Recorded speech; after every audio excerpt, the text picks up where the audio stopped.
Hello my loves, it's me again Paul. And me Jason. Together. Those vegan guys. And this is an unexpected vlog 81. 81. Well, not that number 81 was expected, just this week. We didn't know whether we were going to do one or not, did we? We did a lovely mukbang last night and a nice community chat, loads of people, it were gorgeous. So today we didn't know what we were going to do, but it's a nice bright day and it's dry, which is always a good thing. So we thought we'd come down and have a look and document really the dying down of the allotment. Yeah. Not going to lie, I'm glad I did it off camera because it felt like a right wuss. But I had a bit of an emotional moment with Gourd Grove. There's nothing wrong with that, is there? No, it's just the nearest courgette plant, which is given and given and given all year. It's clearly dead now. Yeah. Which we'll show you. And browning, and I was just like, oh, thank you. I'm all right now. I'm not, you know. Yeah. But I just kind of had a moment, and because they have such a short life, some of these plants, and they don't come back unless you regrow them. You know. So it's, I suppose it's hippiness and gratitude, all in one little ball. It's being connected to everything, isn't it? Especially on our being plot. Grateful. Being grateful. Being really grateful. Definitely. Thankful. Yeah, no, I'm glad you acknowledged that, babes. It's important. So today, a little bit of weeding. We're not doing a huge amount today. No, but we'd like to get some of the visible horsetail just picked and get it in the metal bin we bought last week to dry a bit, so then we can add some wood and paper and just burn the shit out of it. Yeah. So you're going to show some of this dying back? Yes. Get some of your nice lovely shots? Yeah. Because it's quite interesting to see it in its different stages. Oh, we've got a load of green tomatoes left on plants in there, but we've got blight, so we're going to take the tomatoes home. I've read quite a lot of you saying about using green tomatoes in a curry, because they're on a little tiny one. So I'm like, maybe I'll do that. When next curry I do, maybe I'll do a green tomato and tofu curry. Could try it. Oh, that sounds fit. I'm not sure about green tomatoes myself, but I know lots of people use them in lots of different ways. Tell us all your ideas for green tomatoes down there. Besides chutney, if you can link to an online recipe. Yes. We've got no big green tomatoes though, so I don't think fried green tomatoes are an option, because I think they're a sliced thing. Maybe. We did try them years ago and we didn't eat them, but we weren't mad keen, but might give them a go again next year. Yeah. We'll show you at the end of the vlog how many green tomatoes we've got, because we are, like Paul said, we're going to take them all out of the greenhouse. Yeah. So yeah, should we just... No. The final courgette, the last one from all the 4 plants. It was the big plant over there in Salad Street. This last one, nobody's got any flowers or buds now. This is it. Yeah. This is the final courgette from plot 25 of 2022. Which for October is pretty good. Yeah. To get a final courgette off the plot. And she's a nice baby one, and she'll taste good. Yeah. Right. Okay. Onwards. I'm going to film a sneaky segment of you while Jason's gone to the loo. Oh, bless you. Puss came for another visit, but you had a lovely long segment of Puss last time, so this is just a slot in. Look at him. Little Mr. Fancy Pants. Aren't you? You're a little Mr. Fancy Pants. Ladies and gentlemen, Puss, the allotment cat.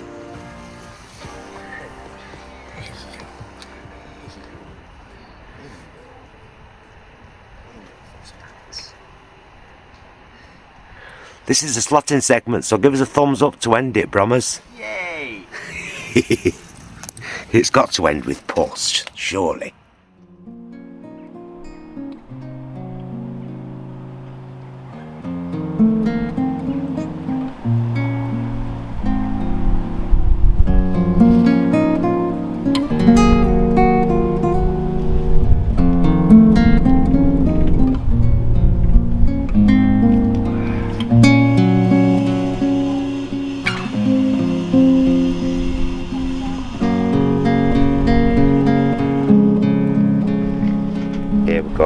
This is the aforementioned courgette plant.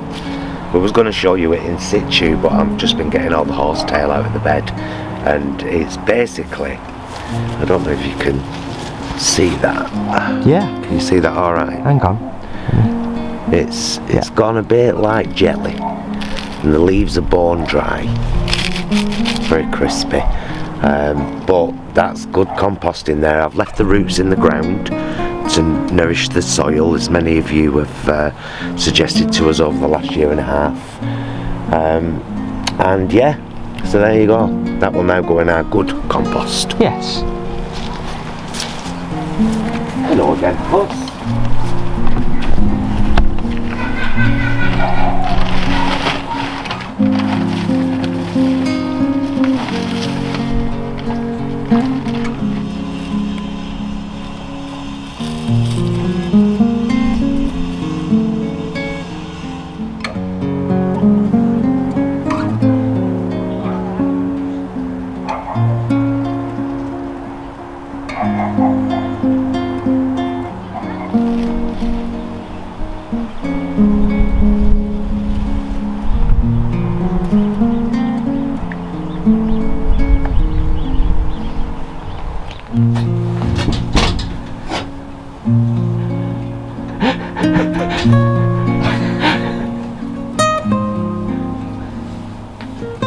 Yeah, I'm not sure whether Bit higher. whether these will ripen necessarily, but it's got to the point now where some of these have been on these plants. These plants do have blight. It's not anywhere near as bad as it was last year, but No. I mean, it's good, and it's good that we've still got these little green ones to take off, and you know, hopefully, if we do leave them to ripen, like we have done with that bag at home. If you watched last week's vlog, we did put a load of green tomatoes in a paper bag at home with an apple, and then as they've gone red, we've transferred them to the fridge. And that seems to have really worked. oh, like you said before, some of them you can try in a curry, can't you? Yeah, if I suppose, yeah, green tomato and tofu curry, it does sound kind of nice, Jay, to me. I mean, some of these are so tiny, I'm like, don't even bother with them, do you know what I mean? Yeah. But I do think it has come the time, Jason, for us to cut these plants down now and get them on the big compost heap at the back.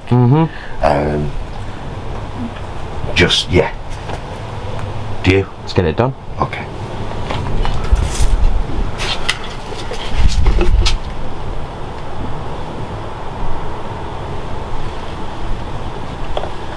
Nice.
Hey, served us well, both.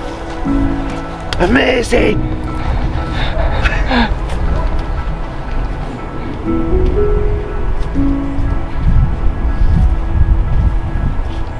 Shall we?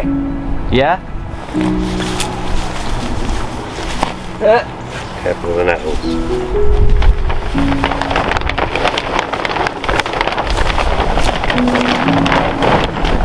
Alright? Yeah, put the under one as well.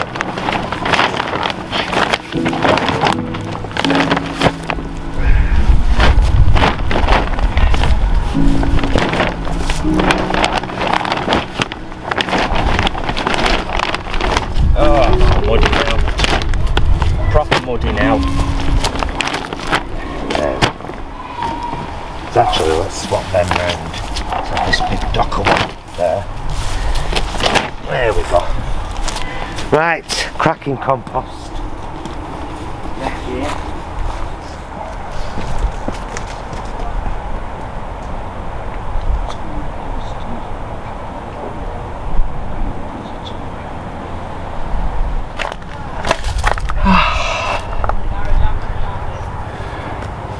Well, it would be true to say that this day has turned out to be a far more productive and dewy day than we thought it was going to be. Yeah.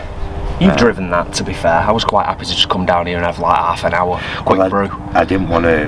We've left the tomatoes a week now, and there's no colour on the green tomatoes. Yeah. Did you get a shot of these? I did. All right. Yeah. The green tomatoes you previously saw. Don't forget to leave us your ideas down there about. I'm thinking definitely a curry with them.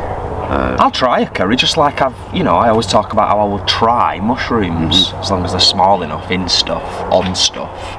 There's a helicopter flying around, spying on us all. So yeah, we've got rid of, as you've seen, I've had to pick this, another blue Hubbard, which we'll give to Mum and Dad Brom to cure at home, because we've got a docker in the cupboard already at home which is ready to go. Yeah. Now really, and there's one more on the plant that's probably got another week or 2 weeks that will be okay. You can tell because the bit that joins it to the plant goes really hard and woody. You know, so. Yeah. So a little brew. As you've seen in the vlog today, and Paul said earlier, stuff dying off. The greenhouse, obviously the tomatoes, you've seen that. The courgette plants, our runner beans and things like that. But there's still great stuff to be had.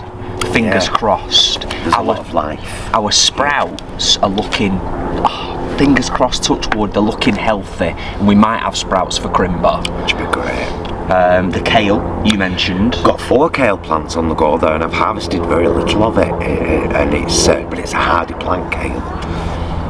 So there's that to come as well. Beetroots, carrots, and parsnips. I don't want to leave them in the ground for much longer, although they're all very hardy plants, all of them. But you run that risk then of critters getting at them. You do, don't you? Or of there being too much of a frost. Yeah. And them, being low. But I'm sure, again, somebody write me if I'm wrong down there. I'll Google it when I get home, but right now, filming this, I don't know. We harvested carrots and parsnips on Christmas Eve last year. We did. We did, didn't we? We did. Was it much more temperate winter, though? I don't know, because we're not there yet, are we? We're only in October. No, but... the lead up, you mean? Yeah. As in, was it a winter? It was a mild winter last year, wasn't it? But it feels like it's a mild lead up this year as well, so... Yeah, I suppose. It's 50-50. We might even potentially have enough carrots and parsnips there to pull some and leave some... We might. Specifically for... I just point out, I've got a big zit coming in my face. That's because of having a beard, because I never get them. Testosterone. It's going, you want me to grow hair? Here's a zit and all. Tissue face. Bits of food left on your beard. Gross. So we're going to finish our brews. Mum and Dad are popping down for a quick visit, so they'll have a brew as well, of course, and we'll have a quick catch up with them. Get a few more bits and bobs done round here, and then that'll be that, won't it? Mm. Yeah. we really are on the wind down now. I tell you what I will do, Stick around though, because what I'll do is I'll show you, I'll try and get some really nice close-ups of the kale and the sprout plants in particular, because when you see those tiny little sprouts developing all in a line going up, there's something kind of cute about that. Yeah, it's gorgeous. So I'll show you that as well. Let's do that. Yeah. Oh, no, we're having our brew, you go away. Yeah, come back in a minute.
I'd give you a quick look in the shed while Jason's just cleaning our cups out from our brew.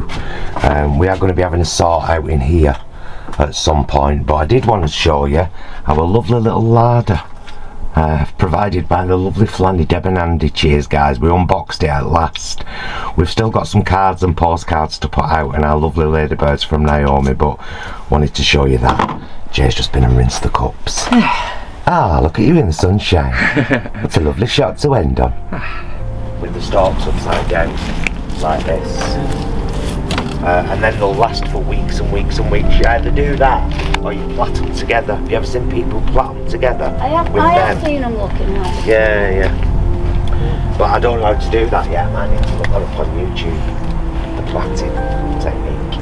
And the plaiting technique is just, I suppose, just for easier storage, isn't it? So they don't take up as much room. But apparently it makes them last ages and ages and ages. So, are you filming? Yeah. If anybody knows about the plaiting technique for onions, or you know of a YouTube video, save us time searching. Put a link down there. Plait me onions. Oh, we've got a little spider in here. Oh. Is it a money spider? It is a money spider. It's a money spider, leave it there. Let's call her Sally. Hi Sally. Cheeky beggar. Look at you with a spider on you. It's not a spider, he's got nits. He used to be terrified of them, didn't he? I know. There you go, it's gone on your onions now.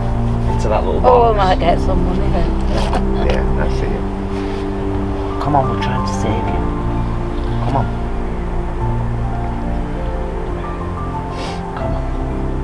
Come, I promise I won't say.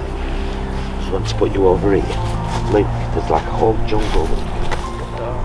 Hey, hello again my loves. Mum and Dad Brom have gone having a look at our neighbour's allotment while we do a goodbye. I hope this isn't too long an editing job for you. I hope not. Today. It's a bit of everything today. But we have certainly done more than we thought we were going to do when we came down here. The sun sadly has gone, the blue sky sadly has gone. And it's rather overcast now. And it's getting a little bit chilly, just a tiny bit. So, yeah, time to go home. So thank you so much for watching yet another instalment of our allotment adventures at Plot 25. Yes. And we'll see you again either next week or in a couple of weeks. Who knows? Who knows? Who knows? Love you, mister. Love you. Love you guys. Thank you so much for watching. When you watch, like, comment, share, you support the channel massively, and we're really grateful for that. We'll see you again really soon, and until then, please be excellent to yourselves and each other. Bye, loves.